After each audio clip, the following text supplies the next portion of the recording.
اس کتاب کو قرآن جو ہے، قرآن کیوں کہتے ہیں، قرآن کا کیا مطلب ہے، اس کتاب کا نام قرآن کیوں رکھا گیا، قرآن کا کیا مطلب ہوتا ہے؟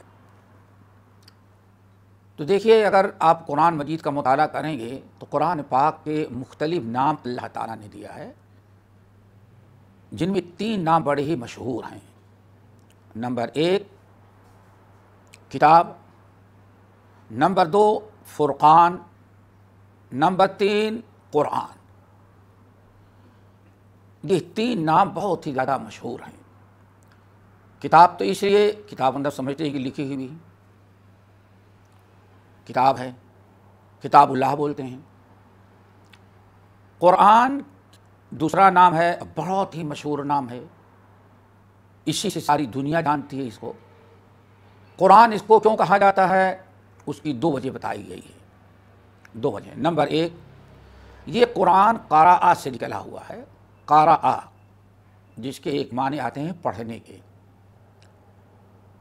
قراء کے معنی پڑھنا، عربی زبان میں پڑھنے کو قراء کہا جاتا ہے۔ اسی قراء سے مبالغے کا لفظ ہے قرآن، قرآن، جس کے معنی آتے ہیں بہت ہی زیادہ پڑھا جانے والا۔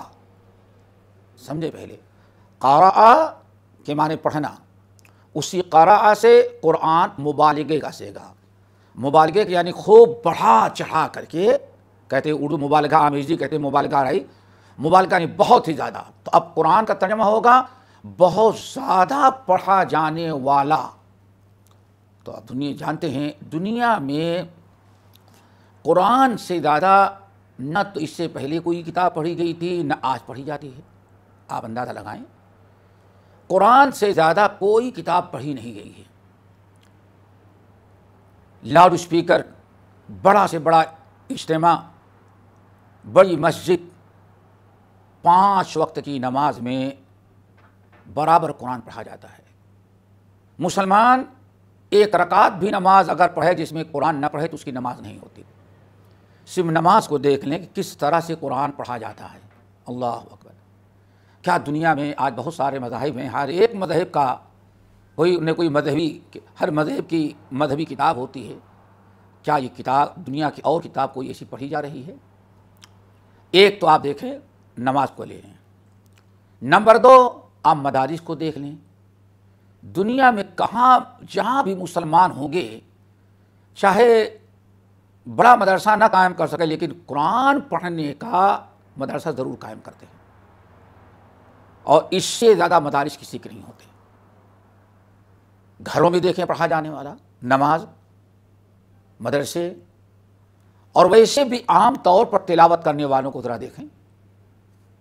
ہندو کو لے لیں، شاید کہ ہندوؤں میں سادھوؤں کے علاوہ کوئی ان کی مذہبی کتاب نہیں پڑھتا۔ آپ یہودیوں عیسائیوں کو لے لیں، اس کے لیے مخصوص لوگ ہوتے ہیں پڑھنے والے۔ اور قرآن پر ایمان رکھنے والوں کا معاملہ یہ ہے کہ کوئی انسان ایسا نہیں، چاہے عالم و فاضل ہو، حافظ ہو، دیندار ہو یا بیدین، جو قرآن نہ پڑھتا ہو۔ سب کے سب قرآن پڑھتے ہیں۔ رمضان آ رہا ہے، دیکھیں، رمضان میں دیکھیں ہر ایک کے ہاتھ میں قرآن آ جاتا ہے۔ جہاں بھی آپ بیٹھیں، فجر کی نماز پڑھیں، مسجد میں کھول کر کے لوگ بیٹھ جاتے ہیں۔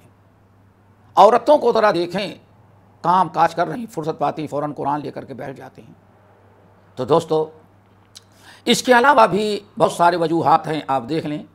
یاد کر کے پڑھنے والا، دنیا میں سب سے زیادہ اگر کسی کتاب کے حافظ ہوتے ہیں تو قرآن کے حافظ ہوتے ہیں، اور کس قدر حفظ کرانے کے مدرسے ہوتے ہیں۔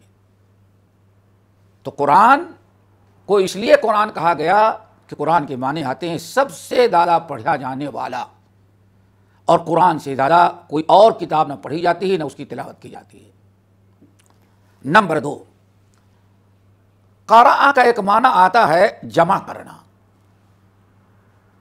ایک وجہ تو بتا دیا قرآن کیوں کہتے ہیں، دوسری وجہ اور قرآن کہنے کی یہ ہے، قراء کے معنی آتے ہیں جمع کرنا۔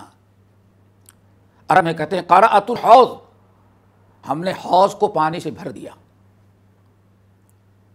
قرآن کو قرآن اس لیے کہا جاتا ہے سارے عبرت و نصیحت اور سارے علوم و فنون کی ساری چیزیں اللہ نے قرآن میں بھر دیا۔ آپ ذرا سوچیں، قرآن کے اندر تورات موجود، قرآن کے اندر انجیل بھی موجود، قرآن کے اندر صحیفہ ابراہیم بھی موجود، تمام آسمانی کتابیں جو ہیں ہر ایک کی بہت ساری تعلیمات قرآن میں اکٹھا ہیں۔ تورات میں نہیں ہے، انجیل کی یہ خوبی نہیں ہے، قرآن میں اللہ تعالیٰ نے بہت سارے علوم و فنون، بہت سارے احکام، بہت ساری عبرت و نصیحتیں، بہت ساری مثالیں جمع کر دی ہیں۔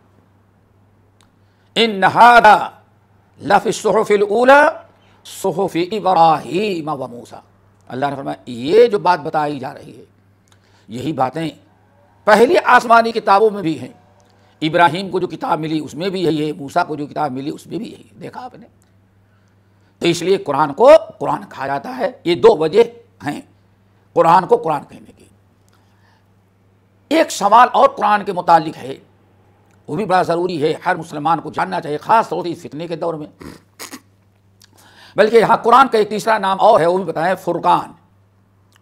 تبارک الذی نزل الفرقان علی عبدہ لیکون للعالمین نذیرا۔ فرقان فرق سے ہے، فرق کے معنی فرق کرنا، فرقان بہت زیادہ فرق کر دینے والا۔ قرآن کو فرقان اس لیے کہا جاتا ہے حق اور باطل میں فرق کر دیتا ہے، یہ کفر اور شرک، ایمان اور اسلام میں فرق کر دیا، حلال و حرام میں تفریق کر دی، قد تبین الرشد من الغی، ضلالت و گمراہی واضح کر دی کہ فرق، اس لیے اس کو فرقان بھی کہا جاتا ہے۔